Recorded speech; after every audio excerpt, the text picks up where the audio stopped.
इस बार जनगणना के दौरान कैसे कैसे सवाल होंगे, उन सवालों के जवाब देना आपके लिए कितना ज़रूरी है। क्या आपके जवाब को सार्वजनिक कर दिया जाएगा या गुप्त रखा जाएगा? आपके पास तरीके क्या क्या हैं जवाब देने के, जनगणना में हिस्सा लेने के, और साथ ही साथ कई और सवाल इससे जुड़े हुए जिन पर इस वक्त हम बात कर लेते हैं। तो तैयार हो जाइए जनगणना के लिए। 1 अप्रैल यानी कि कल से ही देश भर में सेंसस 2027 शुरू होने वाली है। इस बार की जनगणना कई मायनों में पहले से बहुत अलग रहने वाली है, बहुत ज़्यादा व्यापक होने वाली है। 2 चरणों में सेंसस होना है। पहले चरण के लिए 33 सवाल तय किए गए हैं। आप चाहें तो ऑनलाइन भी खुद भी जनगणना में हिस्सा ले सकते हैं, अपनी जानकारी साझा कर सकते हैं। तो बहुत अलग होने वाली है इस बार की जनगणना, और ऐसे में इसे लेकर कहीं कोई कंफ्यूजन ना हो, लोगों को परेशानी ना हो, इसे लेकर एक प्रेस कॉन्फ्रेंस की गई जनगणना आयुक्त की ओर से और जनता से सहयोग की अपील की गई। कहीं कोई कंफ्यूजन ना हो, इससे जुड़े सवालों के जवाब चलिए जानते हैं। सेंसस के दौरान कैसे कैसे सवाल पूछे जा सकते हैं, जनता की ओर से दी गई जानकारी का सरकार क्या इस्तेमाल करेगी, ये जानकारियां गुप्त रहेंगी या फिर सार्वजनिक कर दी जाएंगी, इन सभी मुद्दों पर चलिए बात करते हैं। नमस्कार, मैं हूं आपके साथ मेनका चौधरी। 1 अप्रैल से शुरू होने वाली जनगणना को लेकर रजिस्ट्रार जनरल और जनगणना आयुक्त मृत्युंजय कुमार नारायण ने सोमवार को प्रेस कॉन्फ्रेंस की और इस दौरान उन्होंने बताया कि इस बार जनगणना 2 चरणों में होगी। पहले चरण में मकानों और उनकी सुविधाओं से जुड़ी जानकारी जुटाई जाएगी, जबकि दूसरे चरण में घर में रहने वाले लोगों की सामाजिक, आर्थिक और अन्य जानकारी दर्ज की जाएगी। खास बात यह है कि पहली बार सेल्फ एन्यूमरेशन यानी कि स्व गणना की सुविधा दी गई है, जिसके तहत लोग खुद भी 15 दिन के निर्धारित अवधि के भीतर ऑनलाइन अपनी जानकारी भर सकेंगे।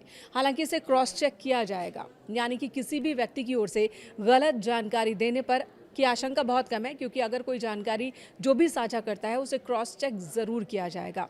अब सवाल कि कैसे कैसे सवाल हो सकते हैं, तो जान लीजिए सरकार ने सवालों की लिस्ट भी तैयार कर ली है। पहले चरण में 33 सवाल होंगे। इनमें लोगों की रोजमर्रा की जिंदगी से जुड़ी कई अहम बातें शामिल होंगी।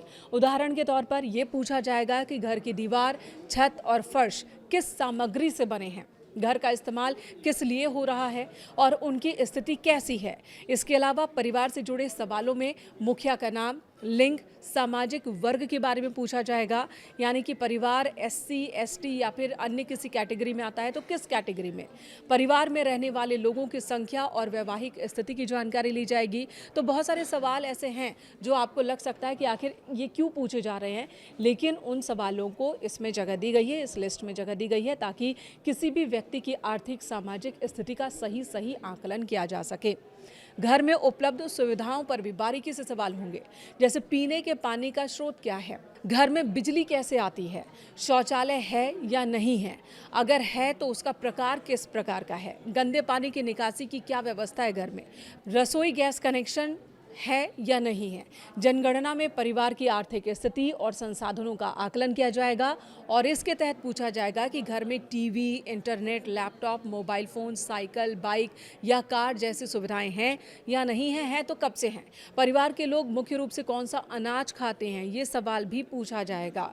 वहीं एक और बड़ी बात, सेंसस के दौरान लिव इन में रहने वालों को भी विवाहित जोड़ा माना जाएगा, बशर्ते वो साथ में भविष्य में रहना चाहते हैं साथ साथ। यानी अगर कोई कपल लिव इन रिलेशनशिप में है और खुद को स्थायी संबंध में मानता है तो उसे इस बार की जनगणना में विवाहित जोड़े के रूप में ही दर्ज किया जाएगा।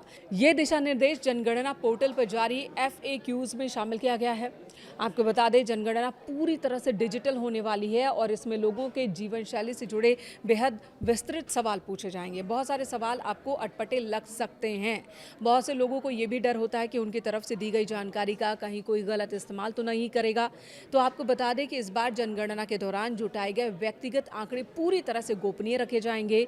इन जानकारियों को कोई व्यक्ति सूचना के अधिकार के तहत भी हासिल नहीं कर सकता है, न ही अदालत में सबूत के तौर पर इसका इस्तेमाल किया जा सकता है और न ही किसी अन्य संस्था को ये जानकारी दी जाएगी। यानी जो जानकारी नागरिक की ओर से दी जाएगी वो पूरी तरह से सुरक्षित होगी।